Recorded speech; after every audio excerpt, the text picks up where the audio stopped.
So what we're planning to do, as you can see on screen, I've given a kind of very brief introduction there. What we're going to do is to kind of take people through the story of the book, why we decided to do it, what the process was, and then we're going to hear little pieces from the various authors of chapters, and then we're going to open that out into a discussion, and then one or two kind of things that happen after the text is there, like indexing. And finally, we're going to ask what happens now, should we follow it up in any way? So that's the plan. And well, let me start off by saying how the book started. And it actually started back in 2019 when we were on a conference by Chesnuer, the Center for the Study of New Religions. And we were taken as a field visit to a place called Church Universal Soul. And that's it. It looks like a Roman Catholic monastery. In fact, it is a Roman Catholic monastery of sorts, although it's not mainstream. The impression we got was that they had been kind of elbowed out of the main Roman Catholic Church. But as you can see from the pictures, it looks a fairly typical Roman Catholic shrine, Jesus in the middle, lots of images of the Virgin Mary. But when you look fairly closely, here we have a picture with Jesus, but below it, thus says Adonai, my house will be called a house of prayer for all peoples. And you can see the various symbols of different faiths around that plaque. And then when we look further, the Madonna and Child has got a lotus lamp emanating from the image. And then this was a little piece of furniture. The two angels are holding what appears to be a Tibetan dorje. And then in the grounds, there's a Zen garden, not what you'd expect to find in the typical Roman Catholic Church. But what was surprising was that when the leader, who called himself Swami Roberto, when he spoke to us, he gave us an explanation of the institute and then added, but we're not syncretistic. Now that seemed a bit strange. And Carol Cusack, who unfortunately can't be here tonight, but authored a chapter, she was sitting next to me. And I said to her something like, well, that's a funny remark to make. And she said, well, I've got problems about the notion of syncretism anyway. So that got us onto a talk about what syncretism meant and how concepts were kind of fluid, vague, inappropriately used.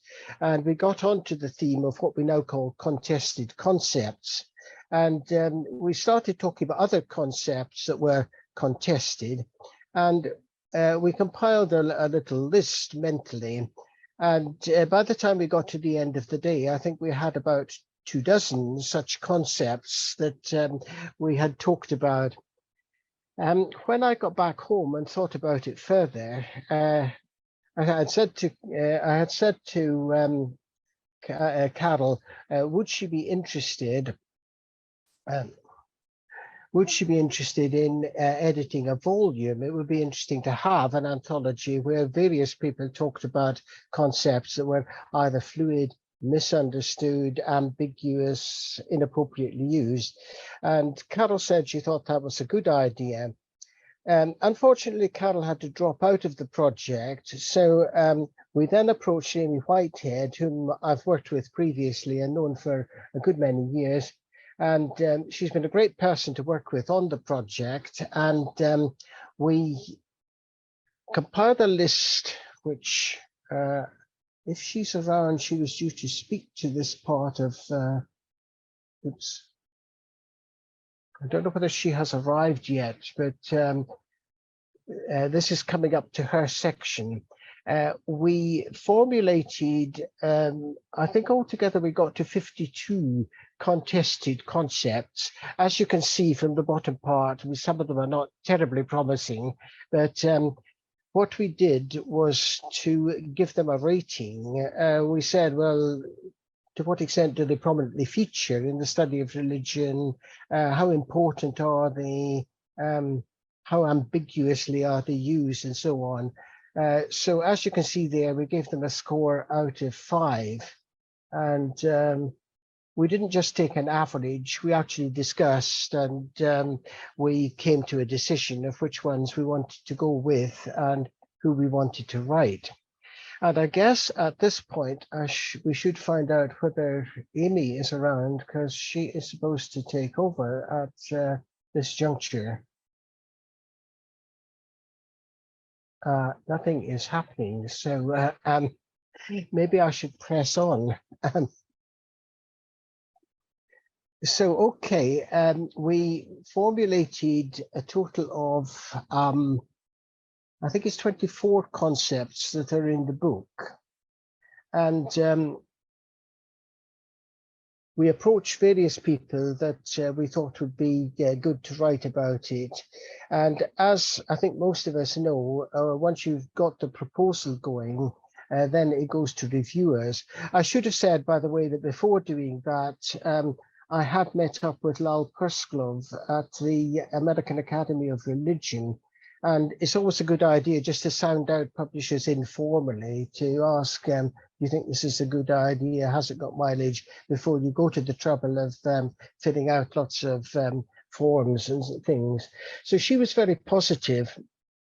So it then went out to reviewers, and all the reviewers were actually positive about it, although there was one reviewer in particular. You always get a kind of negative reviewer, I think. There was one that suggested, I think we counted a total of 107 additional concepts that I assume it's he, it might not have been, but it sounded like an alpha male that was writing this. He suggested a total of 107 concepts that we might take on board.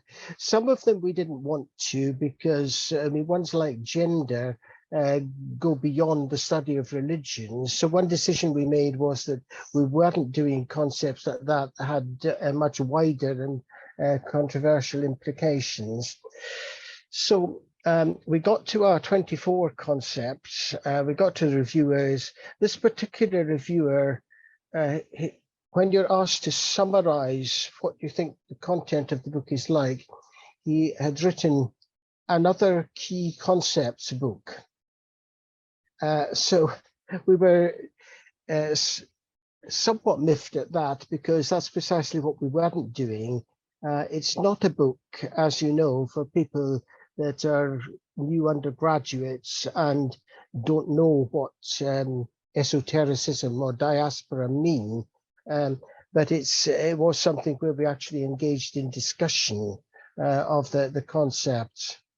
And one thing I always do when I'm doing a book is to get my pocket calculator out and count the wordage. So one of the things we wanted to do was, it being an 80,000 word book, we wanted enough leeway to give people scope for discussion, but we wanted to include a lot of concepts, but not so many that people were just writing a very superficial article. So we came to the conclusion that probably around 2,500 up to maximum 3,000 was best, and that dictated the number of chapters, which is why we've got 24 there. So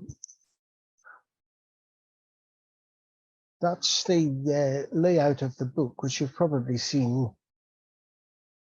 And oops, we're not ready for that one yet. So Amy still hasn't arrived, has she? She hasn't. I think there may be problems with time zoning. I hope that's not what's going wrong. Anyway, just to continue on about the process of writing the book, one of the things that almost invariably happens is that you've got a writer that doesn't deliver. And no names mentioned. There was one chapter that we wanted to include, but didn't materialize. So that upsets the word count. So Amy and I thought, what will we do about it? So what we decided to do was to have a kind of case study at the end that kind of sums up some of the issues that people have been discussing in the chapter.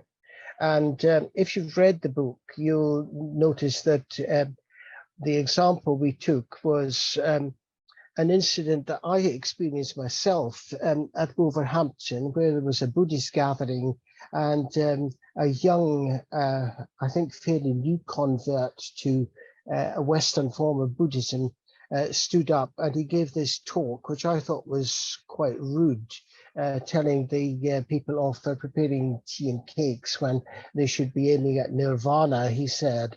So we discussed differences between the kind of ideal understanding of the religion and what actually happens at grassroots level, and how this relates to concepts like folk religion, religion in diaspora, conversion, and so on.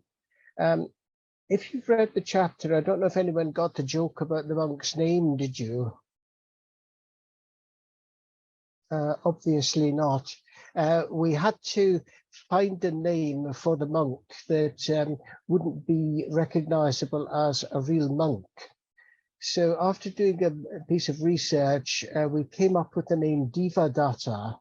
And we hope our Buddhist friends are not offended by that, because Devadatta historically or mythologically was the great enemy of the Buddha, who actually tried to kill him. So we thought that a monk would not be likely to be called Devadatta. In fact, when I mentioned the name to another Western Buddhist, he looked somewhat offended and said, that would not be appropriate for a monk's name. So we can be pretty sure that no Buddhist monk is called that. So that was the case study. And that's the kind of history of the process of taking the book from concept to fruition. So we move on now to the individual chapters. And I think we're going to ask various people at this point to talk to their chapter. And I know that one or two people are either coming late or arriving early. And if Kathy Wessinger is here, I know she's got to go very soon. So yes. We're going to interrupt our alphabetical order for you, Kathy, and let you go first and say your piece. So we're keeping this bit hopefully fairly short, just about 2 or 3 minutes, saying what's good about your chapter, why you did it, any kind of features you want to highlight, or how you felt about writing it, whatever you want to say. So it's all yours, Kathy, at this point. All right. Well, thank you for letting me go out of order. And I'm afraid I do have to leave right after I make this presentation. But first, I want to thank George and Amy for inviting me to contribute to this volume. It's an important volume, and the two of you were a pleasure to work with, and you're excellent editors. So thank you very much. And so my chapter is on millennialism, and it's about, I cover the range of religious patterns that have been termed Messianism in Judaism studies and millennialism in a variety of fields, including religious studies. And my chapter discusses how the classic definition of millennialism from Norman Cohn, that was certainly a suitable definition for the medieval movements that he was studying. But however, the case studies of new religious movements that we've accumulated, they have indicated the need to expand the definition of millennialism. And actually, very weirdly for me, because I always define everything, but I'm going to skip how I define millennialism in general and make a few other points. And I want to zero in on my chapter and how it discusses the different terminology that Richard Landis and I use to describe similar phenomena. And so Landis and I use the term apocalyptic differently, and that's fine. There's no true definition for any term. And as scholars, we just have to define how we use particular terms. And we must adjust the categories that we develop in light of increased available information. So Landis uses the term cataclysmic apocalyptic scenario, and I use the term catastrophic millennialism in place of the older term premillennialism. Landis uses the term transformation apocalyptic scenario, while I use the term progressive millennialism in place of the older term postmillennialism. And in the past, students of history of Christianity learned that postmillennial ideology does not expect the Messiah, Jesus Christ, to appear until after humans have created the kingdom of God on earth, according to God's plan. However, in my research on Annie Besant, I found that while she had a strong belief in progress, which developed into a fully developed, what I call progressive millennialism, toward the end of her life, she was despairing about if she was going to accomplish the collective salvation in society that she was hoping for. And so she started promoting a young man named J. Krishnamurti as being the Messiah or Christ figure in her movement. And so therefore, that illustrates that it's possible to have a progressive millennial outlook, a strong belief in progress, and also have a Messiah who is expected to lead humanity into a transformative collective salvation. But I want to emphasize that progressive millennialism, what I call progressive millennialism, is not all about peace building, meditation, and social work, which Annie Besant did a lot of that. 3 authors in my 2000 edited book, Millennialism, Persecution, and Violence, pointed out that some forms of progressive millennialism can be extremely violent, and these will be revolutionary progressive millennial movements. So in his chapter on the 20th century German Nazi movement, Robert Elwood points out that some millennialists want to, quote, speed progress up to an apocalyptic rate, end quote. And that is an important insight, one that I had overlooked until I received these 3 chapters for this volume. Lastly, I'll just say that I have understood progressive millennialism to involve a sense of the imminence of the transition to the collective salvation, because the groups and movements that I've studied have all had a sense of imminence, that this transition is going to happen very soon, even if they're operating with a long universal timeline. However, a 2021 article in Nova Religio by Yuri Kaplan on a Korean progressive millennial movement, whose name in English is Rectified Confucian Way, points out that its members expect a gradual transformation of Korean society by means of education and Confucian moral behaviors. And he terms this pattern gradualist millennialism. So that's just one example to go to show that we always have more to learn on this topic. So thank you. Thanks a lot, Kathy. And I see that Amy has now arrived. So welcome, Amy. All right. Okay. Bye-bye. Thank you. Thanks a lot, Kathy. We went ahead, Amy. I hope I haven't stolen the show by talking a bit about the process and the reviewers, but I think you've actually got 1 or 2 quotes from them that you were going to share. Yes. You Hi, good morning, everyone. At this point. I'm really sorry. There was weirdly traffic and roadworks backed up that was completely unexpected trying to get down to campus. So I'm very sorry. I'm very sorry about this. Very stressful. Right. So just quotes. Let me find where I have some quotes. I'm still trying to get myself settled. So I think so you've already spoken about the process, right, George? So yeah. About how we started the review process. So and how we lined it out. Let me get myself situated. Yeah, so there was one reviewer. Who offered they all agreed. All the reviewers agreed that we had an excellent line of contributors, which is great.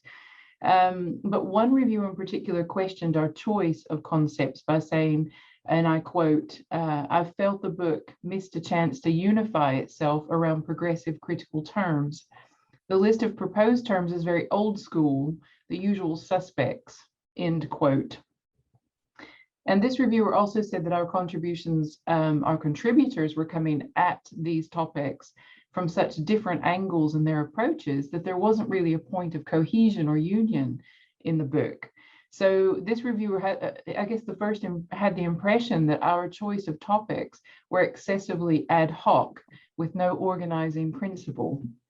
Now, George counted, this reviewer was very zealous, and George counted that the reviewer, in his review, we think it's a him, offered 107 concepts, 107 concepts that would have been better choices than our own would have.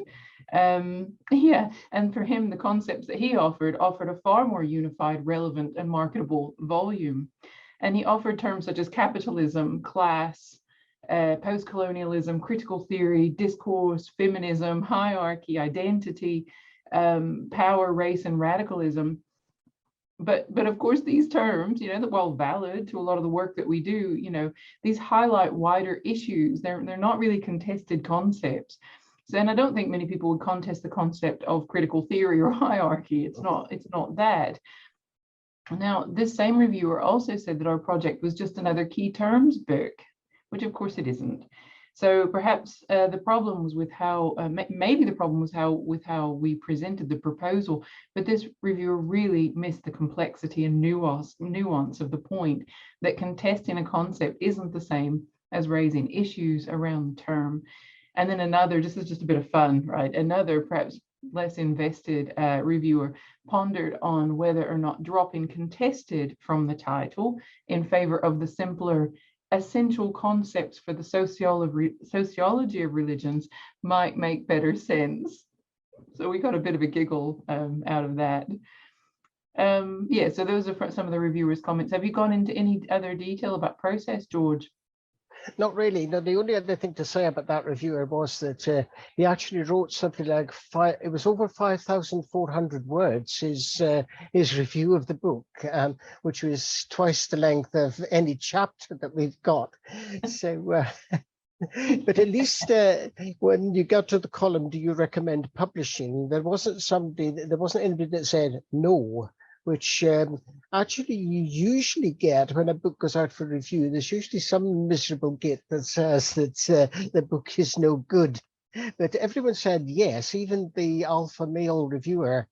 But I think he was also on some other proposal that I sent into Bloomsbury. But if you're sending your material to Bloomsbury, do beware, there is this nutty reviewer that goes around. We did mention that we thought that this view was not wholly appropriate, shall we say? Anyway, okay, so shall we move on from that? We're going to move on to, I see Nick is here, Nick Campion. So belief is the first alphabetical entry in the book. We did it alphabetically, as you'd have seen. So Nick, if you want to say your piece now, then it's over to you. Yeah, thank you, George. And it's great to see Marion Bowman here, because Marion was, for a while before departing for the Open University, my PhD Director of Studies. And so my PhD was in contemporary belief and astrology.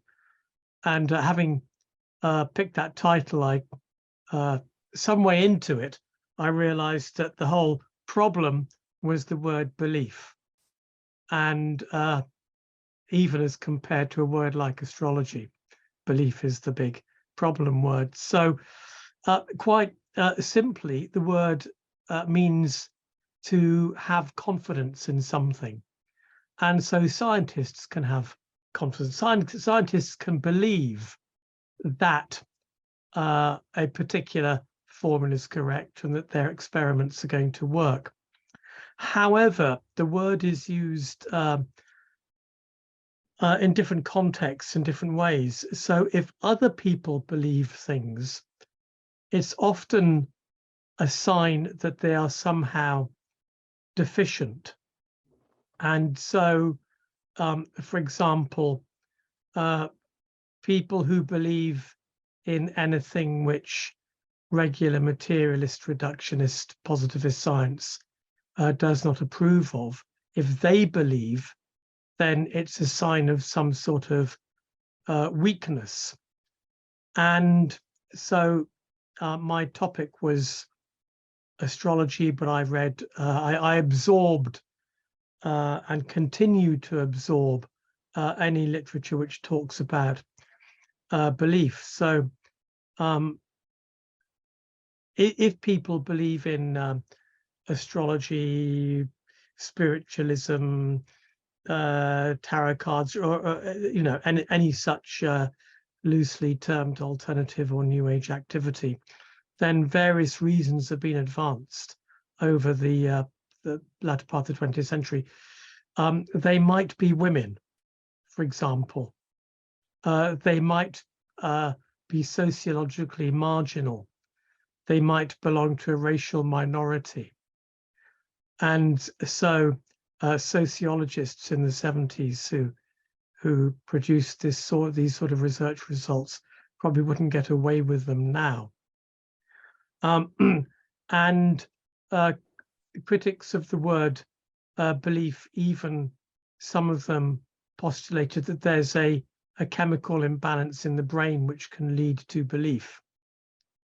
And then from when that gets really bad, then you get superstition. So, you know, a malfunction in chemical brain processes.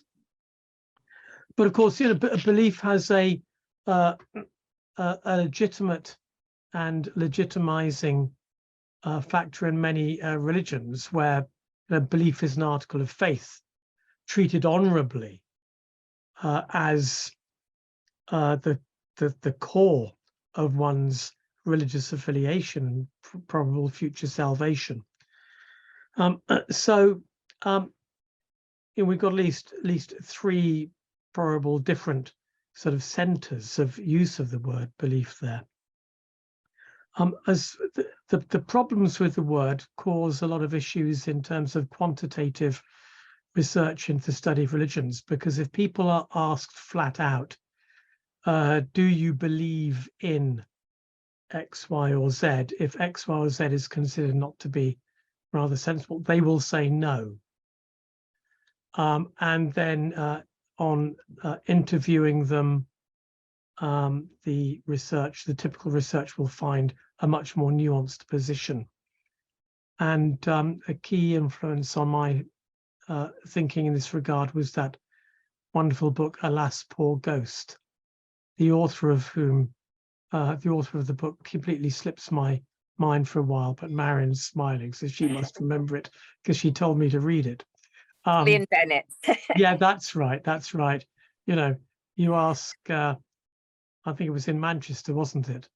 When Manchester, do you believe in ghosts? And they'll say no, but on the other hand, Uncle Albert comes to the foot of the bed every Christmas Eve, and so on. So they come out with the actual testimony. So that's the heart of my chapter. And I was impressed to see it opening the book until I realized it was because it begins with the letter B. Yes, we thought that alphabetical order was less controversial. Well, absolutely. And I just want to say, on hearing Amy quote that review, I actually think it's an excellent book, and I've really enjoyed reading everybody's contributions. Good. Well, thanks. Thank you. Well, thanks for that, Nick. And the next presenter was meant to be Kim Knott on diaspora. Kim has just emailed me to say that she's traveling back from what sounds like a rather nasty visit to the dentist. So she may join us later, but for the meantime, I'm going to skip the diaspora and move on to folk religion with Marion. Okay, thank you. Well, I was just delighted be invited to contribute on folk religion, precisely because folk religion is an extremely contested and problematic concept. Primarily, I think, because it has such a large range of connotations and means very different things to different people. So for some, folk religion conveys ideas, practices, and material culture that are quaint but outmoded. To others, folk religion covers what antiquarians called vulgar errors, but what are generally considered superstitions, misguided beliefs, or possibly even dangerous ideas that are an affront to both rationalism and real religion. And folk religion obviously is attractive to some as possibly containing traces of indigenous and pre-Christian religiosity that might be, if you read it right, revived or repurposed for contemporary life. And that's certainly been the case in relation to paganism and other forms of new spirituality in the UK, America, and Europe. And certainly that harks back to something which was in the early days of folklore. The early folklorists were very much influenced by ideas of cultural evolution. So they were constantly looking for origins and survivals. And that legacy has certainly stayed in relation to folk religion. And some people use the term when they simply can't quite classify some belief or behavior. And I love this example in response to the question, what aspects of folk religion do you encounter? As part of Geoffrey Walker's survey of Anglican clergy attitudes, his responses included earth religion, Wicca, road accident shrines, New Age healing, tarot, druidry, ley lines, Eastern religions, acupuncture, corn dollies, and wassailing, which is quite a catch-all category, I think you'll agree. But for scholars like me, of course, folk religion is just this fascinating and vital field within the study of religion. And it is utterly central to understanding, as Leonard Primiano says, religion as it's lived, as humans encounter, understand, interpret, and practice it. And one reason that I was really pleased to be able to contribute to this volume was to uncover for people who maybe aren't familiar with it the great deal of work that has been done on folk religion by scholars in folkloristics and ethnology. And I've always loved Don Yoder, the American folklorist's deft description of folk religion as the totality of all those views and practices of religion that exist among the people apart from and alongside the strictly theological and liturgical forms of the official religion. Because the study of folk religion in academic folklore studies and ethnology has involved some of the things that Nick's been referring to, and the study of embodied praxis, whether it's pilgrimage, calendar custom, relationships with the environment, and oral forms from local legends to personal experience narratives. And it's paid attention to foodways and home altars, costumes, ex votos, and the uses people make of objects which are sacred or special or powerful. And crucially, it's embodied and encompassed a really pragmatic view of tradition, which isn't fixed and monolithic. It's a resource. It's a resource built on vernacular knowledge and vernacular authority. But nevertheless, the consequence of talking about certain beliefs, praxis, material culture, and worldviews as folk religion was the setting up of this definitional dichotomy between official and folk religion, and the implication that folk religion is somehow different from, divorced from, beyond, or inferior to institutional formulations of religion. And of course, that sort of distinction for people doing religion is just nonsense. It artificially reifies institutional forms of religion as real religion. And so that's why increasingly a number of people who are interested in religion as it's lived have increasingly found Leonard Primiano's concept of vernacular religion to be a useful and realistic approach. And I must just say, because I feel the ghost of Leonard Primiano about me, that, you know, vernacular religion is closely associated with the study of religion, but it's not a synonym for folk religion. Leonard was arguing that scholars need to recognize religion and spiritual seeking as lived, highly individual, polyphonic, context-sensitive, dynamic, and ambiguous, not a simple binary that privileges official over folk religion. So vernacular religion is an approach that starts on the ground where people might be contesting, expanding, pragmatically reformulating institutional formulations of religion in a variety of ways, in a variety of means, and it treats such manifestations and activities as equally worthy and necessary objects of study, every bit as important and intermingled with institutional manifestations. So that's why vernacular religion brings aspects of religion previously designated and so often dismissed as folk religion in from the margins of the study of religion to take, I would say, its rightful place as an important aspect of the study of religion per se. So thank you for letting me hopefully expound this to a wider audience. Well, thanks a lot, Mary. Thanks, George and Amy.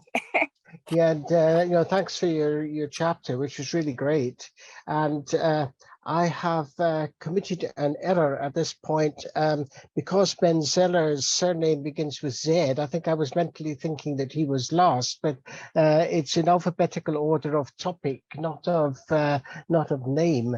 So apologies, Ben, but we're ready for you now if you'd like to say your piece. That's fine. I wasn't going to say anything. I figured, I'm used to going at the end anyways, so it's quite all right. Sure. Yeah. Well, unusually, I'm towards the beginning of the book in this case because I wrote on the contested concept of cult. You can skip to the very last paragraph, I suppose, of my chapter if you want to know what I have to say, which is that it's a pretty useless concept, I think, academically, because it is thoroughly embedded within a pejorative sense of someone else's religion you don't like. To give a little more flesh to those bones, I tracked down, or I tried to trace sort of the expansion of the term in the 19th century, the way in which the Latin cultus got expanded to become an academic term, really referring to any sort of religion which was seen as deviant from Anglo-Protestant, Anglo-American Protestant norms. So the sort of groups that were considered cults included everything from Lakota ghost dance to Buddhism.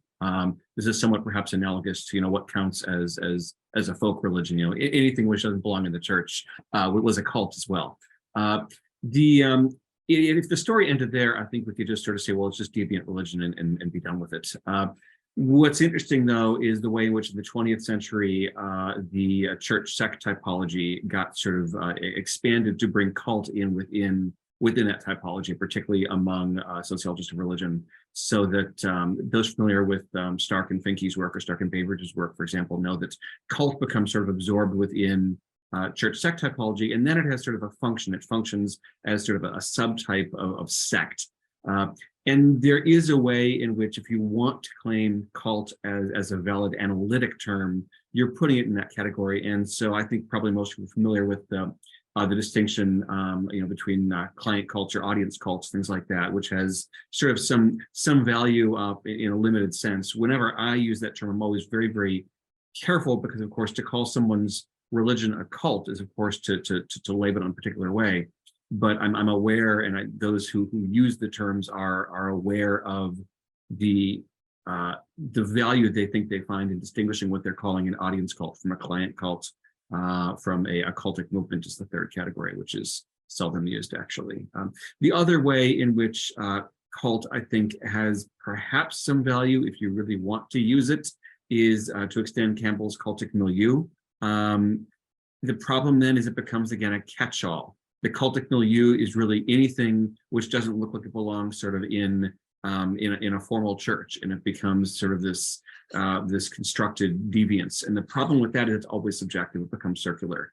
An example I use in my chapter, my brief chapter, is in Greece, the United Methodist Church is formally listed as a cult, or at least the Greek equivalent of what we would say in English as a cult. In Russia, the Southern Baptist Church is officially listed as the equivalent in Russian of what we would translate into English as cult. Yet if you go to Texas, those are the two largest religions. So it's entirely culturally determined, and for that reason, I don't find a lot of value in the term. So that's really sort of in a nutshell what the chapter is about. Had I written this chapter now, as opposed to, whenever I was actually drafting this a couple of years ago at this point, it feels like, I think I would have to in some way engage with the sort of the public discourse about cult, and the way in which, for those familiar, at least in the States, there's a podcast, there's one called Cultish. There's popular books about cults, which became, well, my students have read them, so they don't read my stuff. They read this stuff. That's for a future project, I think. But from an analytic, internal sort of academic perspective, I simply don't find a lot of value in the term. And that's basically what my chapter is about. A bit of a downer, right? Just don't use the term.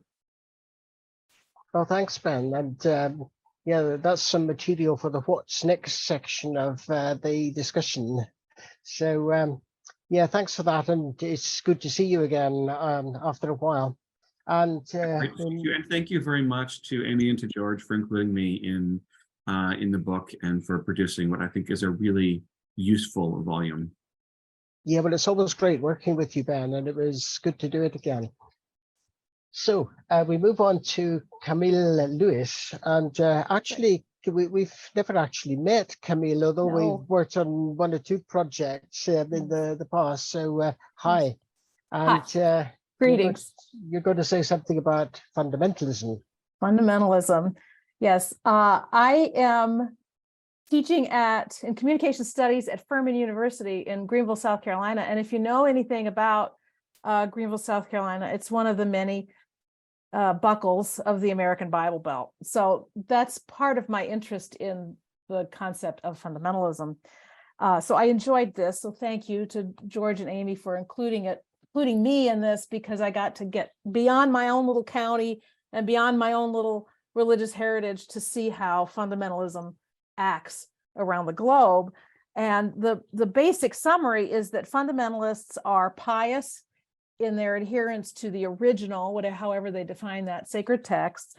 They're almost always aggressive and petulant in their social interactions, and they're very nationalistic in their patriotism. That's the theme around fundamentalists. So Martin Marty and Scott Appleby and their Fundamentalist Project found this impulse across the world in Islam, Judaism, Christianity, Buddhism, and Hinduism. So it's pretty persistent.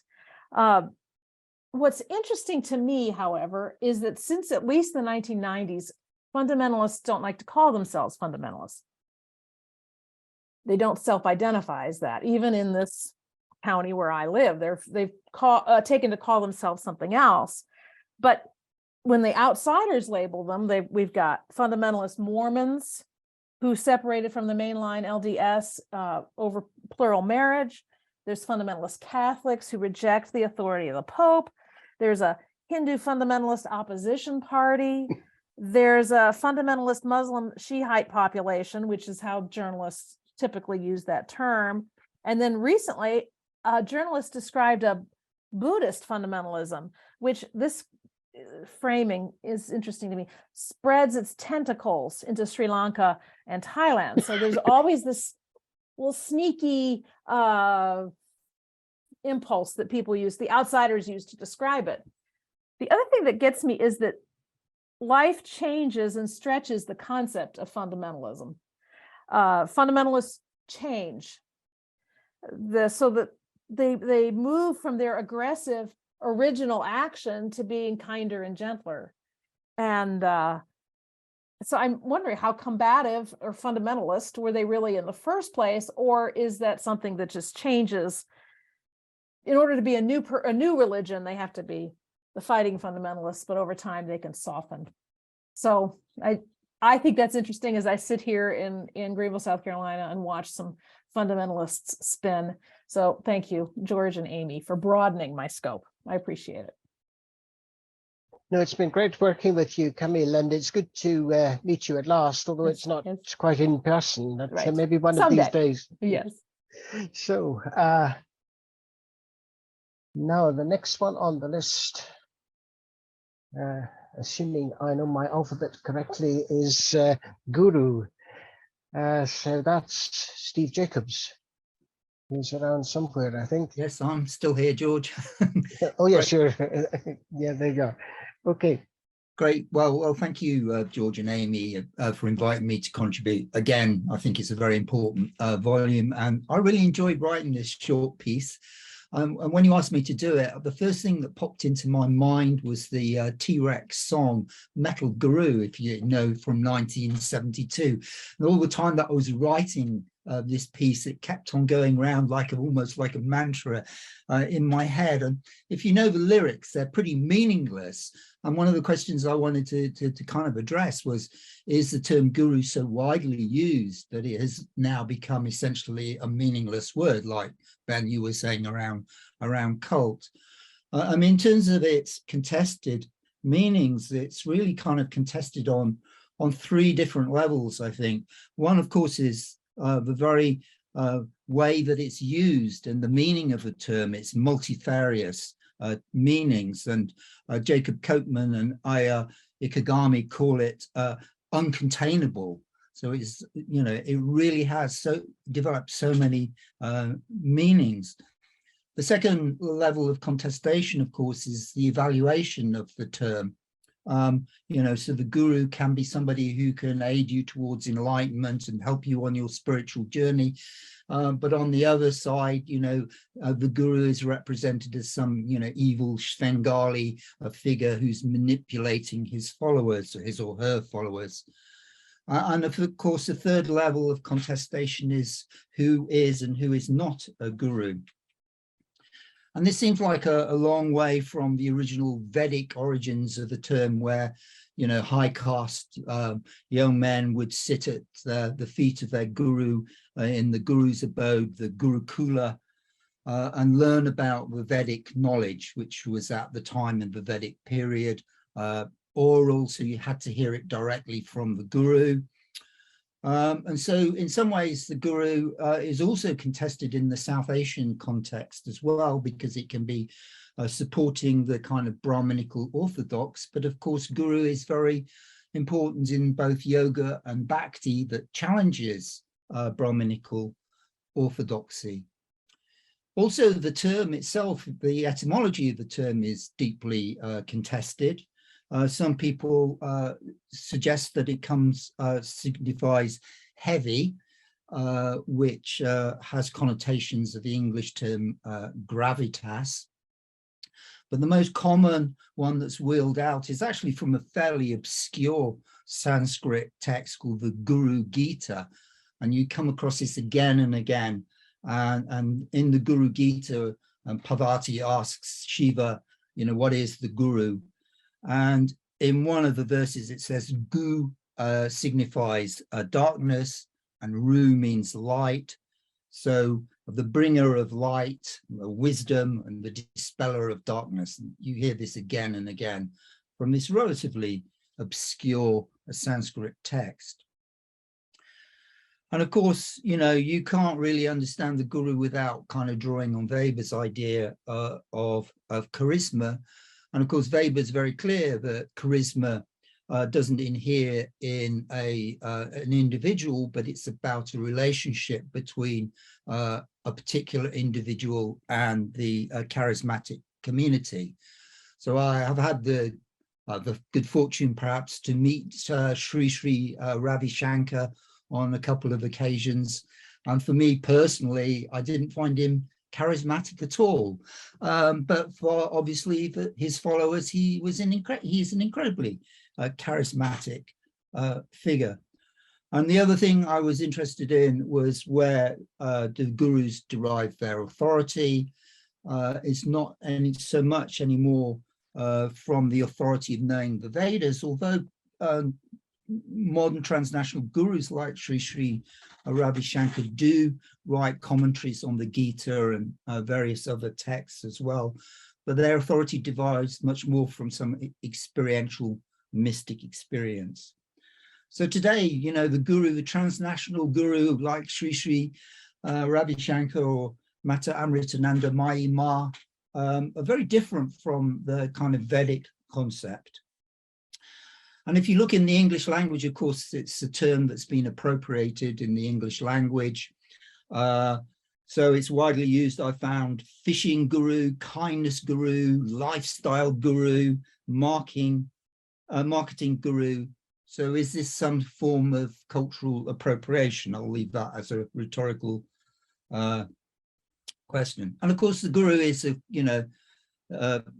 good figure in popular culture. T-Rex I've mentioned. My personal favorite is Grindel in the 1968 cult movie Good Grief, It's Candy, which I highly recommend you watch. It's a completely mad film. Marlon Brando acting as this kind of Maharishi Mahesh Yogi character. But in terms of academia as well, academia is also, you know, badly represent this idea of the guru. And I'm particularly think of somebody like Anthony Storr, the famous psychiatrist, and his book, Feet of Clay. And he replicates many of the kind of stereotypical ideas we have of the guru. And he's a very strange collection of individuals he references in his book, including Jesus, Muhammad, and Buddha. Are they gurus really? And also includes people like Ignatius of Loyola, Freud and Jung. So who is the guru? So according to Storr, who should know better, it can almost be anybody with any sense of authority. So has the term become meaningless? What can we do about it? Should we abandon the term? We can't abandon the term. You can't put the guru back in the bottle, so to speak. So I think what we really have to be very careful of when we're looking at these contested terms is who is using the term, in what context, and to what ends are they using the term. So I think I'll finish there. Well, thanks a lot, Steve. And it's a pity they didn't allow you to replicate the text of the Metal Guru lyrics. Yeah, that's one of the taboos in publishing. You're not allowed to reproduce stuff that's written by pop stars. Mm-hmm. They probably wanted an enormous fee. Yeah. So, well, thanks for that, Steve. And we're on to New Age now with Shai Ferraro. So welcome, Shai, and it's over to you. Thank you very much. And thank you, George and Amy, for including me in this wonderful book. So my point of entry trying to tackle New Age was Stephen Sutcliffe's argument that this term is really unduly nebulous and subject to a lot of confusion between its emic and ethic uses. Or in other words, basically, he contends that New Age as a term is not typically used by its practitioners, nor is it a clearly defined term when used by us, scholars. Now, of course, we have other researchers that are more broadly unsure whether the movement's growth is still progressing or is it perhaps experiencing a prolonged period of decline. Yeah. However, we do see that this term is continuing to be used both in academia to indicate alternative and eclectic approaches to spirituality in contrast with those of traditional Christianity. So what I was trying to do in my chapter is first to discuss the origins of New Age, and whether it be the 1960s counterculture as argued by Hanegraaff, or in the context of the interwar period as maintained by Sutcliffe. And I also mentioned the distinction between the New Age in the restricted sense, sensu stricto, and the New Age in the wide sense, sensu lato. And following the 1980s expressions of the latter, as we see that it increasingly traveled under new names altogether, such as holistic, mind, body, spirit, or we see it under revived subcultural rubrics such as occult or esoteric. I've also discussed the effects of globalization. And then I present the various waves in the study of New Age, from the first wave macro level studies to the second wave studies, which tended to focus on more micro level and taking like a quantitative rather than a qualitative approach. And I also discussed what third wave studies could look like.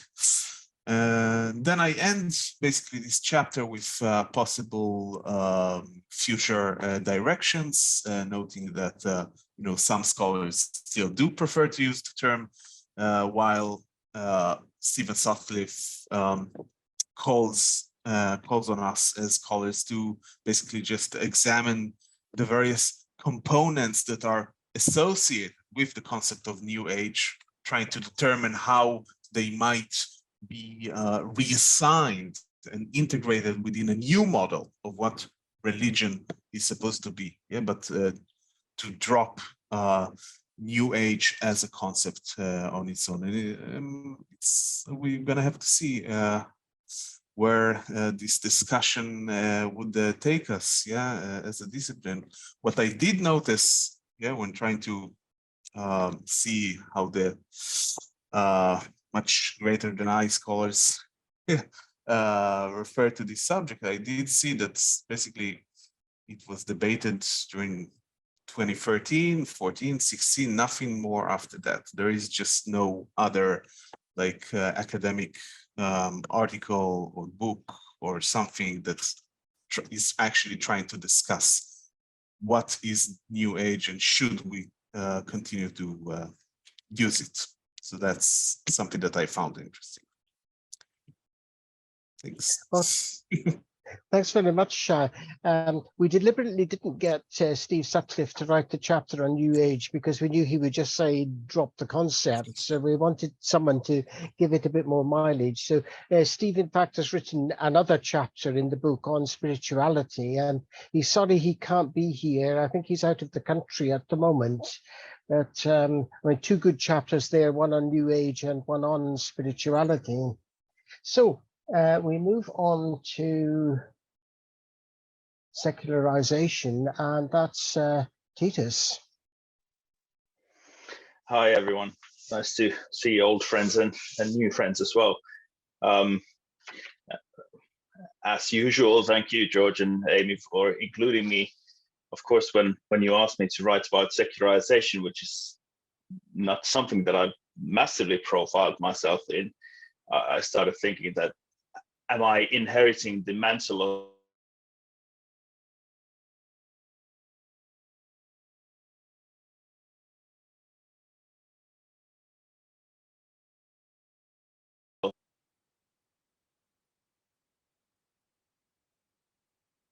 Can you hear me?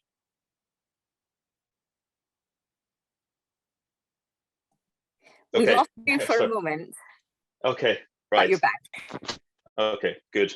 I hope this connection is stable. Anyway, yeah, so inheriting the mantle of Steve Bruce, which is, we shouldn't mind calling him a grumpy old man. That's what he calls himself. So that's something to look forward to, maybe. But unfortunately, I haven't been able to read the book, and I haven't actually been able to check even my own chapter because a student borrowed it right after I got it, and I and I haven't seen it since. But I was reminded of the chapter just last week when I engaged in a little bit of self-flagellation by listening to the audiobook version of Rodney Stark's Triumph of Faith.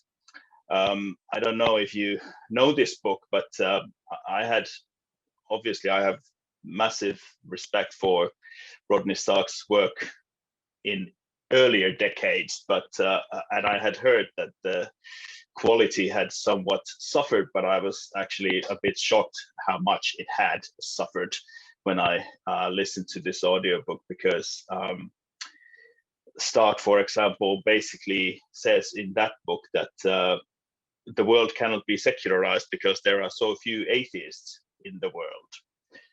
And if kind of a first-rate sociologist of religion can say something like that, then I think we are in deep trouble.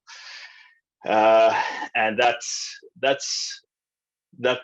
hadn't read Stark's or listened to the book before I wrote the chapter, but I think that kind of summarizes why this kind of discussion about secularization and what it means is important, because of course Stark's book is also a kind of it's more like a political pamphlet than a study really, but so it's not hopefully a statement on the level of scholarship on the issue, but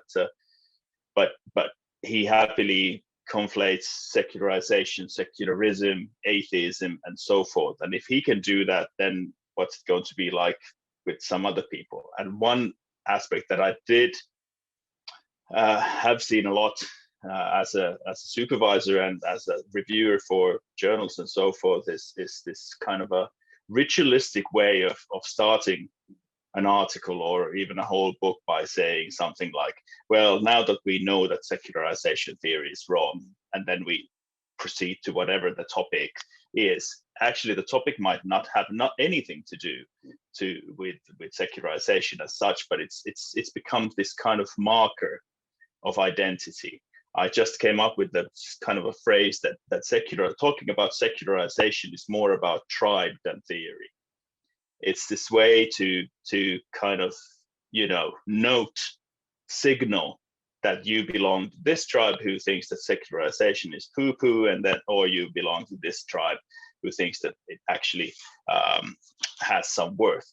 The problem is that these two things rarely discuss with each other on the same level.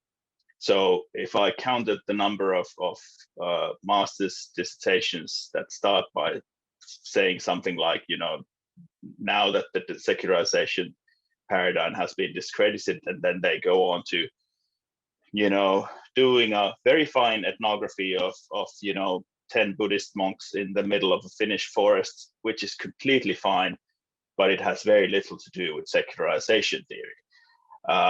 And this is my problem, and this is why I wanted to kind of talk about some of the confusions around the concept, specifically the idea that secularism and secularization are somehow connected necessarily. They are rarely actually connected, especially in the kind of Western context. And also kind of to maybe think about that if you want to talk about secularization, how is it that your research is contributing to the discussion? I mean, another giant of the field, Peter Berger, was a very bad example because he denounced his own theory without actually engaging with it. And this is really, he basically just said that the world is more religious than ever, forgets about what I said earlier, but did not say that, because the theory in this or that sense is problematic, but basically just said that look around you and you'll see how foolish I was being. And that, I think, is not a very good way of doing scholarship. And like I said, I don't remember exactly what I wrote in that chapter, but I hope and think that it's something that might clarify when people want to talk about secularization, either studying it or even saying that it's not relevant, but to understand that if you want to say something about secularization, then engage with the whole idea. Engage with, there are different versions of secularization, and I'm not claiming that that it's a perfect theory or that it's somehow absolutely correct. It has many problems, but to move away from that kind of tribal sense of secularization versus everything else, and to actually engage with the concept. That's my hope, that hopefully the chapter will do. Thank you. Well, thanks a lot, Titus. And I'm just conscious I've gone past Greg Dawes there, who wrote the chapter on myth. So apologies for skipping past you there, Greg, but I think we'll say it's your turn now, if that's okay. Yes, thank you very much, George. And thank you, George and Amy, for inviting me to be part of this. I think I was sort of a late ring in, but I'm very delighted to be here. Yeah, as Amy will know, we're in the midst of a very fierce argument here in New Zealand at the present time about the relationship between Mātauranga Māori, as it's known, the traditional knowledge of the Indigenous people of New Zealand, and science. It's been prompted by efforts to bring aspects of traditional Māori knowledge into the school science curriculum, but it's been the cause of fierce debate in the media and so on. And it struck me that this was the latest episode in a long debate regarding differing modes of thought, differing mentalities, differing ways of representing reality, which is a very long debate. It's got a very long history. It goes back to ancient contrast between mythos and logos, which you find in Plato and Aristotle. And of course, it was picked up in the 19th and early 20th century, where it became linked with developmental schemes of human culture, from primitive through to modern and so on. The problem here, I think, is that many of these distinctions between differing modes of thought, a recent example being Merlin Donald's discussions of mimetic, mythic, theoretic thinking, and so on. A lot of these are very heavily value-laden. So logos is superior to mythos, reason superior to myth. Theoretical thought is somehow more culturally advanced than mythic thought, and so on. And the problem here is that then becomes extraordinarily difficult to distinguish differing modes of thought from science without appearing to denigrate them. So advocates of Maori traditional knowledge keep wanting to insist that it too is science, when I think what they're really wanting to say is that it too is important. Anyway, since myth was in the sense of etiological tales of origin, myths are a very important feature of most Indigenous cultures. I thought this was a good opportunity to try to discuss these issues, to see if we can find ways of distinguishing these differing modes of thought without setting them up in some kind of a hierarchy. So that was my motivation. So as usual, I used this as an opportunity to talk about my latest obsessions, but I hope it's useful. Thank you. Well, thanks a lot. I'm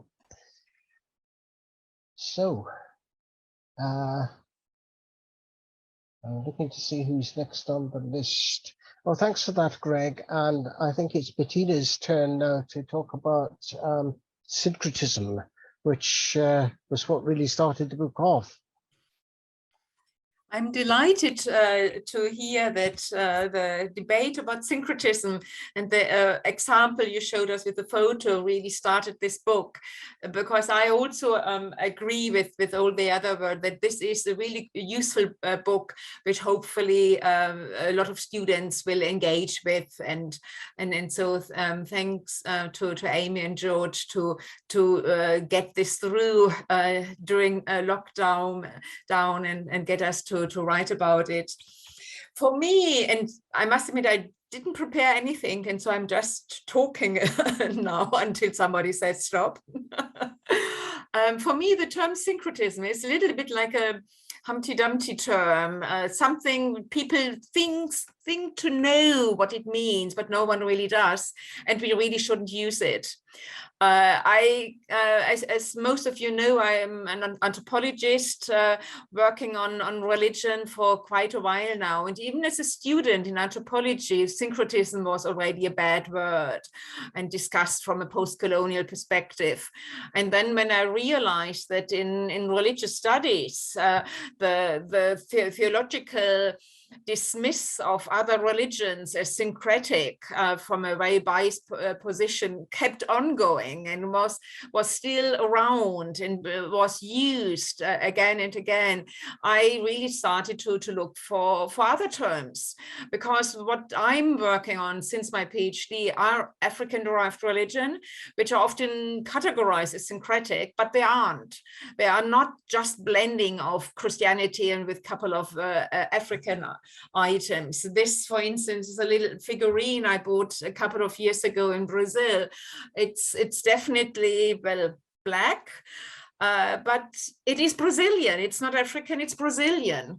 And this is what people tell me also in the Caribbean and in Haiti and Trinidad. What they are doing is their own tradition, their own elements. And it's an eclectic, but also creative process where they developed new systems which are located and lived within the area where they are living. And when they move on, they change the tradition. When I studied Caribbean religion in New York, they were different from the Caribbean tradition in the Caribbean.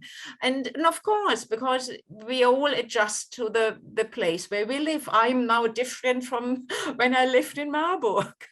and therefore, of course, also religion adapts to the location. And so I really don't like the term, but it keeps following me. In my PhD, I played with bricolage, and also later on in a postdoc work, I used bricolage. And then I decided not to use the adjective at all, but just speak about religion.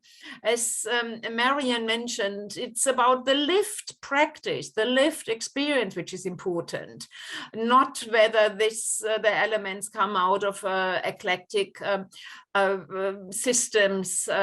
It's what people do is important, as we in religious studies learned longer time ago from Ninian Smart. It's this, or even when we look at anthropology, what Evans Pritchard already taught in the 60s.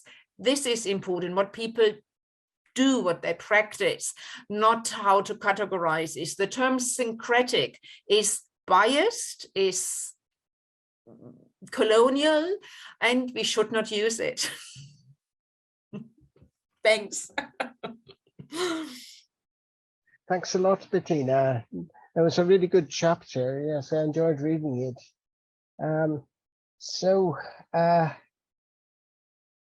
Tima Tyra was here a while ago. I can't actually see him on screen. Apologies, I have to run. Thank you very much for having me. Yeah, thanks a lot, Ben, and we'll be in touch. Because I think Tima seems to have gone, unfortunately. Is there anyone else that was scheduled to speak and hasn't been asked? I think I've got everyone, but if not, this is your chance to say. Tina Welsh is also here about worship. Tina asked not to speak tonight because I think she's got a very bad cold and sore throat, so she apologizes. I don't think we've heard from Amy about superstition, have we? Do you want to say something about superstition, Amy? So superstition, just quickly, because I believe I'm also meant to speak a little bit about our case study chapter, and I do realize that we're running out of time. How are we for time? Well, I spoke about the case study because you hadn't arrived, but if you want to say a bit more about that as well, that's fine. Oh no, so if you've already spoken about it, then Sorry about that. Oh no, that's fine. That's fine. Yeah, so superstition, I really, it's funny, I do actually need to sort of prepare things sometimes in order to think them through. But the interesting thing about superstition is that it's not a concept per se that anyone would actually, you know, it's not actually as a concept itself. It's more useful than it is as a term, as an actual word. I think superstition is too pejorative, too derogatory. But I think in my chapter, I was arguing that it's worth looking at, it's worth revisiting, it's worth considering simply because of the problematic that it raises. And that's the problematic is that for some people superstition is other people's religions, you know, and therefore just doing what a lot of us or most of us have done, which is to kind of destabilize these dichotomous kind of understandings about what's authentic and what's inauthentic. So that's pretty much what the chapter it was saying is what I was arguing that superstition isn't particularly rescuable as a word in and of itself, but that it is something that should be considered in how, well, first off, a lot of people use it pejoratively, they weaponize it, they turn it against and on other people, and it also, so it warrants, you know, it warrants consideration for that reason as well. So it's actually used and bandied about by religionists about other religionists. So we do need to be thinking through it and considering it a little bit more than we actually do, but often put on the back foot in terms of being pejorative. So yeah, so again, you know, I thought that it's more about what it highlights and what it raises for us, which is quite complex. That's the point about superstition, I think. But thank you, Greg, for bringing that out. Yeah. Well, thanks, Amy. So we've reached the point where it's open to the floor. We're just a bit behind schedule, but if people have got any comments, questions that they want to ask, this is the time. And everyone is silent at this point. Well, I'm George. This is Nick. Yeah, hi. I mean, I know, you know, the book is called Contested Concepts in the Study of Religion. And religion is in the book as a contested concept. So I'm kind of wondering whether there are any categories or typologies or ways of delimiting different types of experience or understanding which are not contested. Yes, we've been asked that once the book came out. I can't remember who asked me that. Don't know whether you've got an answer to that one, Amy. Other concepts are not contested. Or are there concepts that are not contestable, right? I think yes. Yeah, good question. Probably not, Nick, well, because the more we begin to think these things through, they begin to, each of them serve as this kind of little window on all sorts of different phenomena when you actually begin to sit and think and unpack and stop taking for granted. So you're very right there, Nick. I suggested that stained glass window was not a contested concept, but somebody said that was colonialist. I don't know if there are other possible examples. But yes, it's an interesting question. Could you contest anything? But well, I've got another.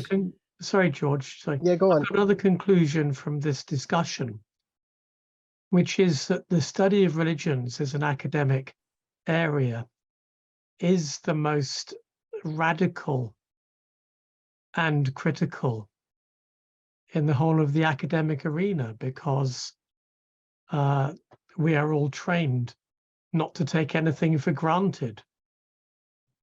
And in almost every other academic discipline I encounter, there's a whole set of assumptions which people take for granted. I may be blind, because I think in the study of religions we accept that critiquing all concepts is something we take for granted. But I do find there's a great contribution which the subject area can make to the wider academic realm. And this book is a tribute to that.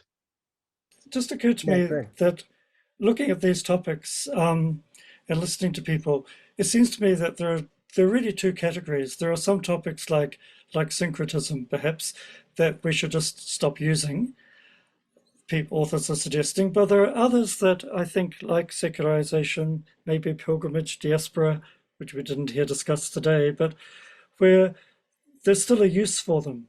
So it seems to me that in some cases, at least, we have useful categories, useful concepts, although having to be used with great care.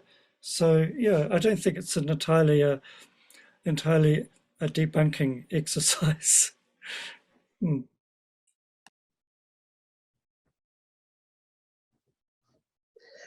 One of the things we said we'd move on to that often gets neglected in the preparation of the book is the index. And we asked Margaret if she would just say something about doing the index briefly.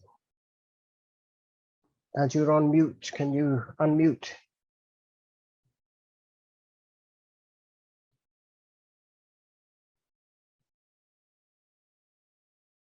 It should be on the bottom left. Right. Can you hear me? Right. I'm not sure really that there's a great deal to say, and the art of indexing is to try and think of yourself as a kind of this multiple reader who might want to look up absolutely anything in the book and try and provide what he or she needs. It's quite fun in a book like this with a whole variety of different essays. So you're getting multiple voices and multiple concepts to pick up on. It was comparatively easy. It was certainly enjoyable, because it was an enjoyable book to read. I hope I've done you all proud, or at least done enough to make your work accessible to anyone who wants to go into it and sort of find out what you've said. And can't really think of anything, and I'm aware that time is getting on, so I'll leave it at that. Well, people should know that Margaret and I are actually married. So I think the first thing about indexing is don't let the publisher do it, because your royalties will be gone before you started. The other thing is that depending on your financial situation, I can pay Margaret and then claim it as expenses against tax. So that's a top tip for anyone that is married to their indexer. Find a useful spouse or train your spouse. There was one other thing we were going to mention, that because you're never totally finished when you've done your book, and that is, can people see the screen?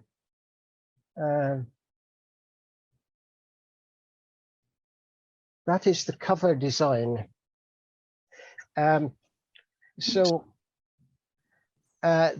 My idea originally, publishers never like my ideas. I guess that's because I got 19% in art at school. Sorry, am I screen sharing? Mm-hmm. Yeah. Yes. I thought of a word cloud, and this is what I thought it would look like. But obviously, Bloomsbury weren't any more impressed than my art teacher was with me at school. So they came up with three more designs, and I think our feeling was that the one in the middle looks kind of horrible, but they don't really convey the kind of contestedness, the kind of chaos that the concepts can create. Have people also spotted a mistake in one of these designs? The one on the right. Pilgrimage. Yeah, the designer couldn't spell the word pilgrimage. So the model of that is that, as they used to say on the X-Files, if you remember that program, the motto was trust no one. So it's always important to proofread everything in the book, running heads, cover designs, spellings of authors' names, even what's on the spine, because these mistakes can come in and they're real clangers. So anyway, when we said we weren't over impressed by these, they then came out with the design that we're all now familiar with, which wasn't quite what we expected, but it does indicate something about the contested nature of the concepts. So the only other thing we wanted just to mention, if we can spare, you appear to have missed Myth, Greg. Oh no, sorry, I'm reading the text boxes. That's an old one. Right. Let me stop sharing the screen again. The other thing we were going to ask briefly was, should we follow up this volume? Is the scope for a volume 2 more contested concepts or uncontested concepts or whatever, or have we said enough? Any thoughts?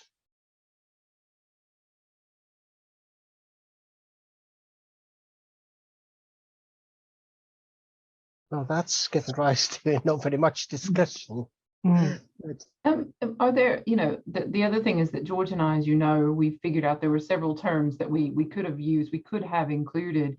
Is there anything that you yourself in your scholarship looked at as a sort of a glaring, omission? Is there something that you thought, my God, why haven't they chosen to land on this particular concept? Was there anything, like a I think there is enough scope for more contested terms or concepts in the study of religion. I think probably everyone can come up with a few. For instance, when Ben mentioned the discussion about cult, I realized sect is not in. And so one could do also something on sect, or we could even include something on gender and discuss gender in the similar way as it's not a term we are not using. We should not put it away, but we should think about how to use it. And so it's I think that and I give Greg, I think Greg was right. Some of the terms we should perhaps not use it any longer, but some of the terms we should just think about how we use it. And so we should be aware of the contested nature of it, but we still use the term diaspora. We still use the term probably guru, Steve, but we should not use the term cult. We should be very careful how to use New Age, and so I think in the same way that we could include then gender. We could include a sect, perhaps even new religious movements. Just some example. Yeah, I was thinking about it's not like a general term in the study of religions, but more akin to what I've been studying in recent years, which is paganism. Yeah, so there is a whole debate in our pagan studies milieu. Yeah, about, okay, is it neo-paganism? Is it contemporary paganism? Modern paganism? Paganism with a P, capital P? How should we call this field? Yeah, so if there would be another volume, I would be happy to write something about that. So the two electronic hands have gone up there. Marion and then Tina. Marion. I was just going to say, it's interesting about what we think are, as it were, outmoded concepts or terms, because I've been very aware at the moment there's a series of podcasts on BBC called A Very British Cult. And I find myself being quite almost not shocked, but it's just been so interesting to hear people talking about cult again and some of the assumptions that they think the term carries. And this is a multi-part expose of Lighthouse, the life coaching set up. But it's just been very interesting that cult, certainly for BBC listeners, has suddenly popped up and is being used in a variety of ways. So I think the other thing about contested terms is that even though, you know, we think we know where it's at, that doesn't mean it's not being used outside, and we should keep things like this on our radar. Tina. Hi, I'm going to keep this fairly quick. I'm definitely not entirely well. But it's pretty much echoing what Marion said. I do a lot of interdisciplinary work, and two things. First off, there is also another podcast on the BBC called The New Guru, which is about gurus, online gurus. So that's another word that's coming up. But, you know, I work quite a lot with archaeologists, and it's really interesting their understanding of terms and how different it is from our understanding of terms. So I've had a really huge debate, because I didn't want to use the term syncretism in a book that I'm co-writing with an archaeologist, and I've been overridden because it's predominantly an archaeology book. And, you know, there's a lot of stuff out there, I think, where we could contribute to wider debate. So I wonder if there's scope for maybe thinking around terms that other disciplines use that we could sort of add weight to. Yes. Yeah, that's an interesting point. Yeah, we'll give that some thought. Thanks. Yeah, definitely. Yes, other terms, witchcraft, totemism is a big one at the moment. That one's actually beginning to re-emerge on the scene, and Tina and I were talking about addressing that one as well soon in another work. Can I just say something here? But well, we've got you here. You know, this is really great. So if we were to organize something, just brainstorming here, which is always a bit scary, but if we were to organize something around media use, so you know, compartmentalize the book around like media uses and misuses, or sort of popular culture kind of uses and misuses, and then add weight as Tina talks about. And then there are concepts or terms such as gender, which raise more issues than the actual concept of gender, but then a section about issues, and then perhaps a section on old terms that highlight a set of problems that can help us distinguish where we've come from and where, you know, where we're at in this present moment and where perhaps we're going to. So we could put something, organize it around something quite functional, if you see what I mean. How does that sound? Greg. Yeah, I think Amy's idea sounds really interesting. I do think that both of you made the right choice to stick to terms that are used in conjunction with religion specifically. I think a category such as that of gender, although clearly extraordinarily important at the present time, would just take us too far afield. So, but yeah, I like Amy's, getting back to Amy's suggestion, I like her thought about how we might compartmentalize such terms. Thank you. Well, we'll keep thinking, and I had plans to retire properly and just watch the telly and do the garden, but it looks as if there might be more work unless somebody else wants to co-author or co-edit. But anyway, I think we should wind it up at this point because we've gone over time. Just to say, the next slide on the screen there, that if you haven't got the book or if you want extra copies, Bloomsbury is offering a special discount that actually gets you below Amazon prices slightly. It's a different code for each country or each geographical area. So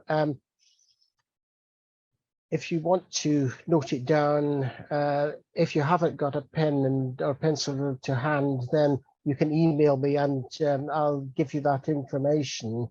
But there we go, that's their special offer. And Bloomsbury are sorry that they couldn't be here tonight. It's actually Lal Pursglove, the commissioning editor's birthday.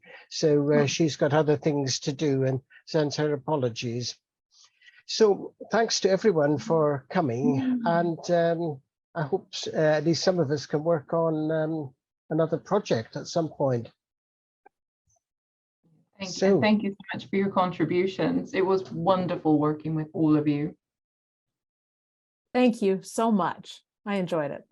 Yeah. Good. Thank you. Thanks a lot. George Well, and Amy. Me too. thanks. Okay, Bye thanks. then. Bye. Bye, everybody. Cheers. Bye. Bye.